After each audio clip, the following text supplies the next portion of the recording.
Today's speaker is Mike Avara. He is the Avian Lab Manager with the University of Illinois. We are so excited today, Mike, for you to share with us your expertise today. So welcome, and I will turn it over to you. Thanks, Amy, and thanks everybody for attending today.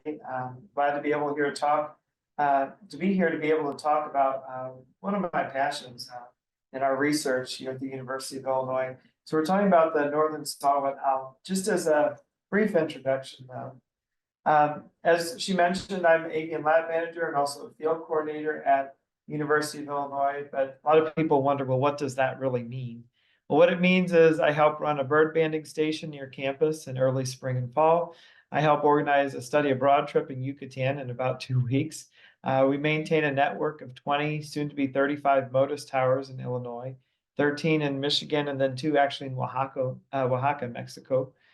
We conduct surveys of breeding birds in Illinois, support whippoorwill and black-crowned night heron projects for those of you that might be aware of those across the state. And then, of course, I conduct Saw-Whet owl research and the associated public outreach nights that go with that. But we're here to talk about these guys and gals today. So without further ado, many of you may be familiar that there's several different species of owls in Illinois. For those who are not familiar, these are the species that you'd be most likely to encounter in Illinois. On the far left, we've got barred owls, we've got short-eared owls that have just come down from Canada and other points north for the winter, barn owls, screech owls, my personal favorite, long-eared owls, great horned owls, and again, we oftentimes in Illinois are treated to a snowy owl, 3 or 4 every year in the winter. But of course, in the lineup, we're looking at this guy right here, which is a Saw-Whet owl. So what makes Saw-Whet owls so special? Saw-Whet owls are really a very small owl. Now that I've gotten away from that last slide, I went ahead and I put all the owls in a lineup actually to scale. And this tiny little guy down here in the red circle, that's our Saw-Whet owl. So definitely low man on the totem pole when it comes to owls on the landscape in Illinois. Their diet consists primarily of mice and insects. Note that the mass of a Saw-Whet owl is about 90 grams, while a mass of one of their favored prey, white-footed mice, is 30 grams. You can kind of see that comparison as this one's trying to fly and hop through the air. You can only imagine, for me, it'd be like trying to pick up a 50-pound piece of food and carry it with me over a long distance. No small feat. So Saw-Whet owls are cavity nesters. We don't typically see Saw-Whet owls breeding in Illinois. They tend to breed much further north, as the next slide indicates. So this is a migratory owl. Unlike about 2/3 of the owls that I showed in the first slide with all the owls of Illinois, these owls actually do migrate. Many of the owls we're most familiar with in Illinois, like barred owls and great horned owls and screech owls, they're here all year. They're our local residents. So our Saw-Whet owls are our guests right now. So they breed in northern forests between the Great Lakes and Canada. And then they winter to points as far south as Alabama, Texas, Louisiana. So we're only really seeing them in Illinois during late fall, during the winter, and the early spring. The other interesting thing about Saw-Whet owls, especially with regard to their migration, is that there's a difference in male and female migration. In fact, in central Illinois, 80% of the birds that we actually capture are female. Where are the males? Many people ask. Some people would infer maybe that the males are just too smart to get in the net, but that's not true either, because we do catch males. The reality is, more likely than not, the males are actually staying on their breeding territory throughout the winter, which would be not a really pleasant prospect. Nice cold Canadian boreal winter. So many of you might be wondering, okay, well, I've seen some of these other owls you've mentioned, Mike, but why have I never seen or heard of a Saw-Whet? Well, as I mentioned earlier, these are part-time residents in Illinois. They come down to Illinois when for them it's warm. I don't know most people when they walk outside on a day like today if they consider it warm, but for a Saw-Whet owl, this is warm. They also do not typically vocalize during this time that they're in Illinois. So that makes it pretty difficult to detect them. Many bird watchers rely on their hearing to detect birds that are often difficult to see. So we don't have that cue to rely on. And then also, these owls are often found in really dense understory vegetation. We're talking about the favorites of like bush honeysuckle and autumn olive and red cedar, wild grapevine, multiflora rose, all the really fun stuff to hike and crawl through. Um, so the interesting thing about this is oftentimes they could be on the landscape and we just really wouldn't see them. And for those of you wondering why on earth I have the pictures on this slide that I do, this is kind of a phenomenon that was brought to light 3 years ago in New York City in 2020, year many of us remember well. Um, so you'll notice the Christmas tree there. I think that's a Norway spruce that they had taken from upstate New York. They cut it down to take it to Rockefeller Center, and they go to put the tree up and come to find out after driving I think it was like for 3 days transporting this tree down to New York City, there was actually a Saw-Whet owl in the tree, which was a little bit of a rough ride, I imagine, for that owl, although it got a good tour of New York along the way, I'm sure. Um, and of course, it was because it had been 3 days since it probably had had any water or food. They took it to a wildlife rehabilitation center, but they named the owl Rocky, the Saw-Whet owl, for Rockefeller Center, and now it's this phenomenon for the left. They have a mascot now, call it Roxy, a little bit different from Rocky, and it's a whole phenomenon. But the reality is these owls, they are very difficult to detect. And so it's very possible that there's a Saw-Whet owl somewhere in the county that you live in Illinois, you just never realized it. And just to really reinforce how difficult it can be to find a Saw-Whet owl, I mean, everybody can see the owl in this picture, right? Of course, it's right there. Okay. So this and mind you, this bird, I was kind of cheating. I actually had a transmitter on this bird. I can't tell you how long though, even though I had a receiver to tell me that there was a bird there, I can't tell you how long I looked before I finally saw that owl. I'm pretty sure I was actually standing right underneath it without realizing. So they are very secretive. And to say it kind of makes sense that they would be secretive as well, because if you think about the size of this owl and it's just sitting there during the day, there's any number of predators that would love to eat it as a snack. So it is very important that they have this cryptic plumage that allows them to blend in, and also that they sit still and they don't make any noise. That's their survival strategy. So with regard to current knowledge on Saw-Whets, because as you might imagine, because they are so difficult to detect, so difficult to locate Saw-Whet owls, our information about Saw-Whet owls is pretty limited. One major breakthrough came about 20 or 30 years ago when it was determined that you could actually lure Saw-Whet owls into a net and thereby catch more, detect them on the landscape, of course, with the proper permissions from the Bird Banding Lab in Washington, D.C. So many people banned Saw-Whet owls as a result of that discovery, but we don't really have a whole lot of other movement information if all you do is capture the bird, put a metal band on its leg, and release it. The only way you'd have any information about that bird is if you recaptured it. Now, one thing I will say is that these birds actually have a 35% recapture rate, which is really big in the bird world. And I've actually recaptured birds that other people have caught and banded.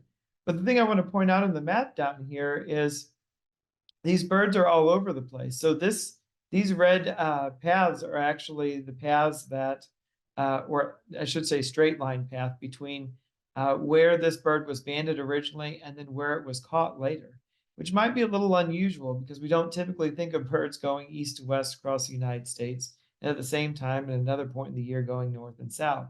So something odd is going on here. This is just to show what it typically looks like when you get, and this is for any bird actually that you would encounter, whether it was a live bird or a dead bird. If it had been banded by someone else, you can actually submit that data, the band number, to the Bird Banding Lab, which is part of the USGS. And then they'll send you a certificate thanking you for your participation. And then they'll provide information about where this bird was originally banded. So this bird I actually caught at Kennecook County Park, which is near Danville, Illinois. And this bird originally was caught and banded in Whitefish Point up on the Upper Peninsula of Michigan. And so it gives you an idea of when it was banded, how old it is, all that sort of information, which is important, especially when we look at, oftentimes questions I get are, well, how long can this bird live in the wild? The only thing that we have to go off of is if somebody was able to recapture or encounter this bird again after it was initially banded. Regarding our current knowledge, we also know that these owls do produce noises. The most common noise or call associated with this particular owl is a toot, which sounds like this. Hopefully my sound works.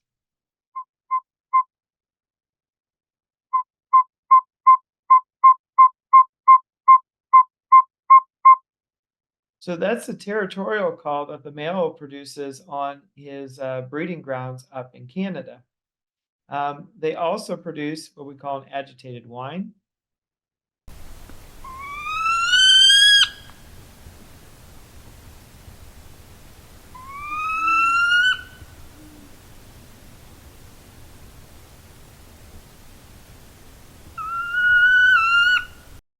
But these birds are rarely vocalizing on wintering grounds, and when they are, they're not tooting, they're using one of these other two calls.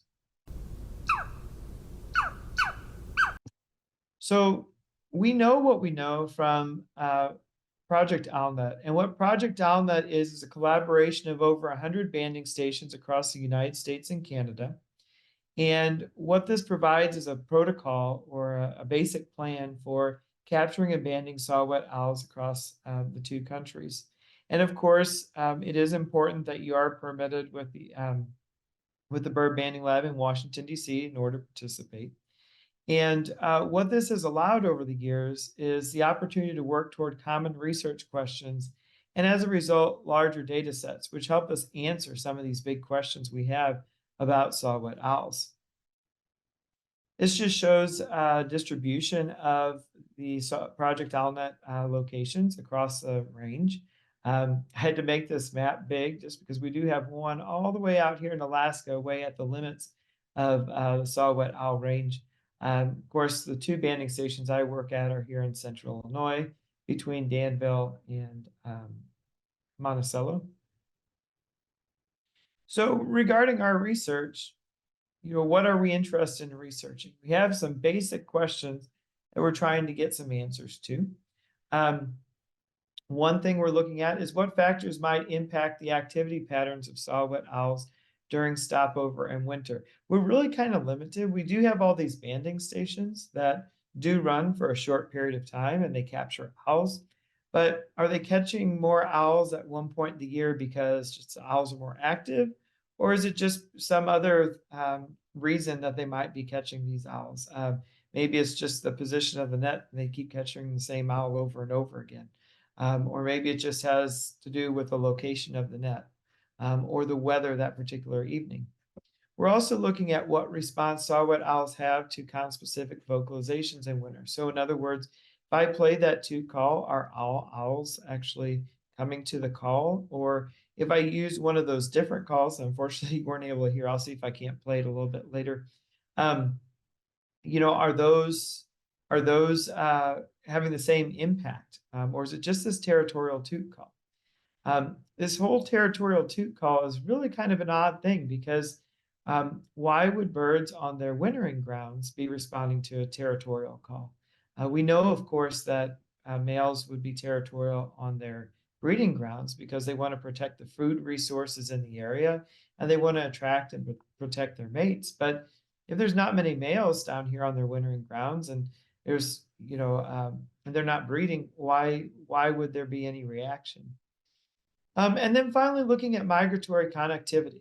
I mean, many of us think that, most birds should be going north and south in migration. And for the most part, most bird species do. If you're looking at, Arctic terns, or you're looking at even Canada geese and and many other taxa of birds, they're just migrating in a more or less straight line south or wherever the southeast, southwest, wherever their wintering ground is. They're not doing any of these forays off to the east and the west. So what might be going on here? So how do we study this? I get this question a lot. So we tag Saw-Whet owls using the Project OwlNet protocols I mentioned earlier. Our bending efforts typically begin in mid-October through December. That's when I switch into nocturnal mode as the leaves start to fall, and we start to get some brisk weather, and we start to and it starts to get darker and darker earlier and earlier. So what we do is we work at 3 locations: Kennecook County Park, Allerton Park, and then also Homer Lake Park near Champaign.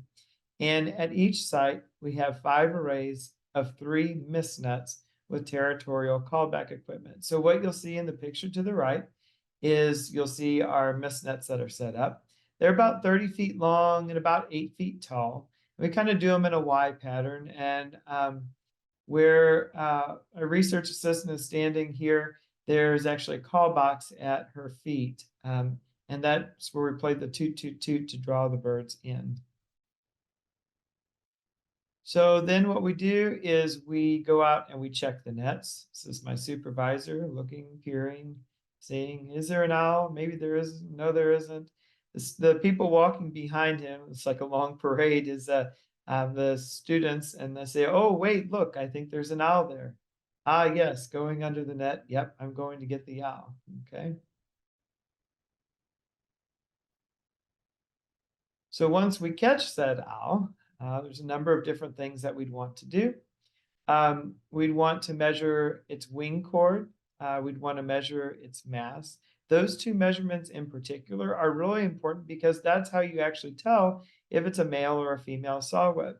What's interesting about this, males in general are smaller than females, which kind of follows with the trend when it comes to raptors and other owls. But there is a gray area where it is kind of difficult to tell, because when it comes to, unlike birds like cardinals, the owls actually look identical in plumage. There's not really a difference there. So you're looking strictly at what they would call a regression or a correlation between the wing chord and the mass. So the higher the wing chord and the greater the mass, the more likely it is that it's a female. Like I said, there is a gray area. There are some owls that we can't sex with 100% certainty. Especially there's some variation if it just caught a mouse and it ate it, that's going to impact its weight. So it's not a flawless method. And that's why sometimes it's interesting if our owl is captured somewhere else at another banding station to see if they actually called it the same sex or if the bird was a drastically different mass. And then we also measure its tail length. Now, the one thing you'll notice in the picture is that owl looks pink on the underside. I will say that these owls are not naturally pink on the underside. That is because we're showing or shining in a UV light on it. And the purpose of the UV light is it actually reflects off a molecule in the wing, and this molecule is called porphyrin. So porphyrin is a molecule or a protein that's produced when a new feather is produced. So newer feathers will appear or fluoresce bright pink under UV light.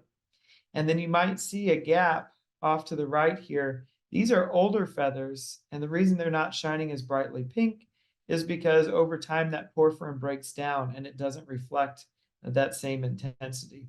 So birds, especially owls of the species, do lose their feathers in a very particular method. And so this is the main way that you age them. Most of the birds, as I'll tell you later, are going to be in their first year of life. And so all their feathers are fresh, which means their entire wing on the underside is pink, which is really kind of a fun sight. But as years go by, what happens is they replace the feathers just a few at a time. They never replace the whole wing because obviously then they wouldn't be able to fly anywhere and defend themselves and hunt and do all those sorts of things. The other thing that happens as they get older is they start to, they might have an accident where they have to replace a feather that's kind of unexpected or out of the typical order. So beyond the second or third year, it's actually really difficult to age these birds. But for sure, we can tell if it's a hatchier bird, its first year of life, or maybe in its second year with like 95% reliability. And then what we do is we put a tag on. So we have what we call Motus tags. Motus tags because they are at a particular frequency that can be picked up on these Motus towers across the United States and Canada and Mexico. So these specific tags, if a bird flies anywhere near one of these towers, that means it will be detected or it will be picked up. So we put out typically 20 tags per season, and they typically pulse every 12 to 14 seconds. And they last as long as the battery will last, which is typically a little over a year. So what we have, this is just a map of Kennecook County Park. Here's all of our different towers that we have. We have 6 of them out there. This is what they actually look like. You'll notice that this has 6 antennas around the top of it. That allows us to get some information about what direction the bird might be from the tower, if it's moving, how far away, not an exact measure of how far away, but if it's distant or if it's close. And then, of course, all the nuts and bolts that go with it. Solar panels to actually power a battery and make sure it stays up. That was probably one of the most difficult times in securing me as a speaker for this particular talk, because this time of year with the lower light levels, I'm frequently going out and trying to switch out batteries and keep those solar panels going. So as I mentioned, these tags, they're all the same frequency. So how can you tell one bird's tag from another? Typically, you'll hear like there's 4 little microbursts, and it'll go like da da da or da da da. And as a result, when those pulses come into the tower, you can actually tell which bird is actually near the tower. From this information, we sometimes can get an idea of where the bird might be roosting from one day to the next. It'll tell us if the bird is actually moving. So is it just sitting there most of the time, or is it actively foraging throughout the night? What time of day it's moving around? I mean, most of us know that owls are most active after the sun goes down, but is all that going or all that happening at dawn, or is it dusk or the middle of the night? Does it not vary? And then also one of the really big questions we're looking at is if these Saw-Whets are coming down to central Illinois, are they just staying there for an hour, a day, a week, 2 weeks, or are they staying here all winter? And toward that end also, if they are staying here all winter, when are they migrating back north?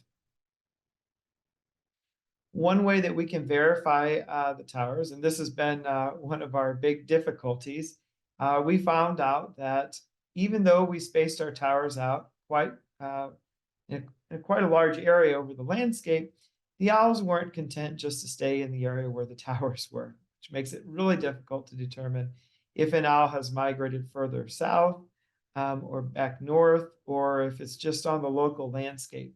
So at the end of the day, despite our best intentions and our best plans, what we end up doing is we end up going out the old-fashioned way with handheld antennas and receivers, and we trek across the landscape trying to find the owl. And it's an example of an owl. You might have been able to see it better on one of my other pictures, but here's the antenna off the back of the owl here. So there's a number of different things we've learned so far. One of the big things that we've learned is that Saw-Whet owls in Illinois are not very active. So they're coming down here in the winter, and they're just kind of trying to just hold tight, sit in the same spot, try not to be detected, try to just live a quiet, peaceful existence, make sure nobody knows that they're there. And then, of course, when they absolutely have to, they'll risk it and they'll go out and they'll forage and they'll go back to their roost and they'll just nibble on their prey for a while. These birds are so small. I was talking about the mice that they eat. Oftentimes they can only eat like half a mouse in a sitting. So oftentimes you'll see them sitting on their roost with half a mouse that they just kind of separated off. And the other thing that we've noticed is there does seem to be a peak in activity at dawn and dusk, more so at dusk. So we can infer from that that more likely than not, what's going on is they're flying around and they're trying to actually hunt and then get back to their roost for the night. Because one thing they have to worry about as well is this is an owl eat owl kind of world. There are owls that are bigger than saw-whets that have appetites in the winter. And if they know that there's a saw-whet on the landscape and they see it flying around, they very likely could be targeted as prey. We also have learned that most birds that visit central Illinois are female, overwhelmingly so. So we did a pilot season in 2020, and then a season in 2021, 2022, and of course this season. And this season, I think we had 80% females. It was ridiculously high. And most of the birds that visit central Illinois are also very young. So when I say a hatchier bird, I'm talking about a bird that was born in May or June of this year. So you kind of notice that bright magenta. So many of these birds are hatchier birds. And then you'll notice there are a few other categories there. Second year birds, after second year, third year. Third year and fourth year is about as precise as you can get with aging. But again, it gets a lot more difficult to actually determine exactly how old they are after their second year. So that's why you'll see that designation as after second year. That could be third year, fourth year, fifth year, ninth year, 10th year. I think the oldest saw-whet that's ever been recaptured was somewhere around 9 or 10 years old. Roost locations vary in location over time. This makes my field technicians, it keeps them guessing. We go out weekly to scan to see what birds might still be on the landscape. And, in a perfect world, I guess in a field tech's perfect world, they'd know that the bird was here, and the next time they come out, they'd see that the bird was still there. But the reality is this bird here, which is owl 510, like to move around a little bit. Owl 470, the orange circles, like to move around even more. And here's another one in these white circles here. We were just tracking a bird yesterday, and we thought we knew where it would be. We went to Kennecook County Park, head off to where the roost is, no signal. Well, did something happen to the owl? Did it leave? Next thing we know is we're driving around in our tracking Jeep. The bird's actually 5 miles south of the park. So now we've got to get out, go into Kickapoo State Park, totally different area, and go tromping through the woods, down to the river, over the bluff, and there's the bird all the way down in the thickest patch of honeysuckle you can possibly imagine. So it definitely keeps us on our toes. We get our workout this time of year. And there is a lot of satisfaction when you actually do find one of these owls, given the, the trials that you typically have to go to find them. We've also learned that owls begin, as I mentioned, appearing on the landscape in mid-October. Many will continue fall migration to points further south. We had one bird that was detected on a Motus tower after it was captured by us and a tag was placed. It flew all the way down to the Missouri Ozarks, not too far southwest of St. Louis. There was another one that we captured, and it flew off totally different direction, probably about halfway between here and Bloomington, Indiana. So they do vary.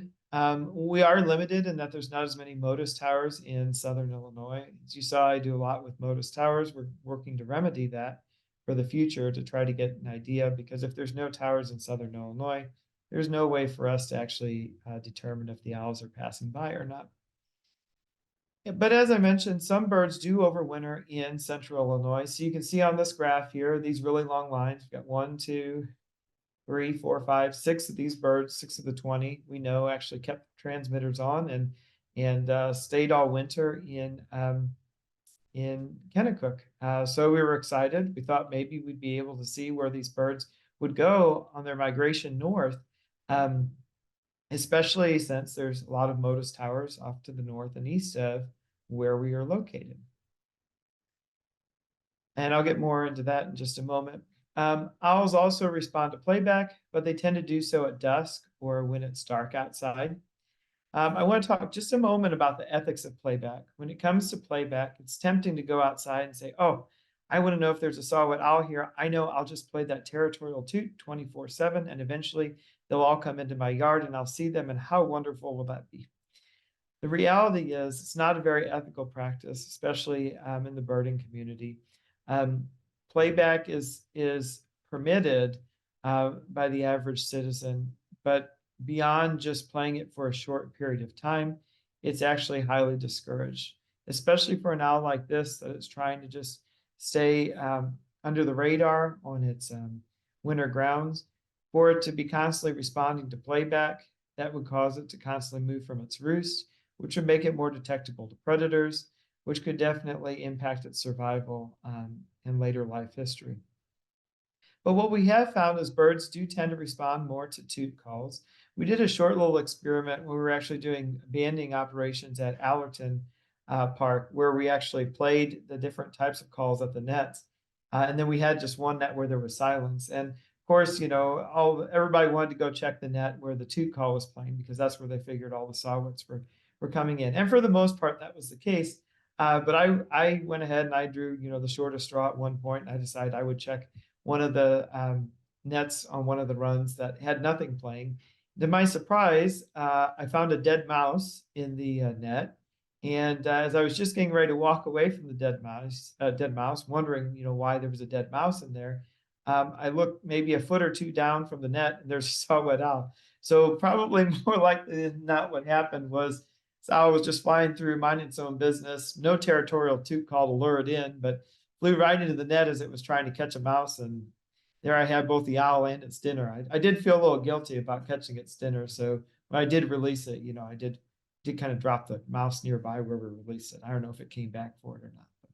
But, so we've also learned that owls are following interesting migration pathways. Some seem to migrate. So where we're located in central Illinois, we're kind of directly due south of Lake Michigan. So Lake Michigan's a pretty big barrier for a bird that's not particularly aerodynamic. It's kind of short. It's got a little stubby tail.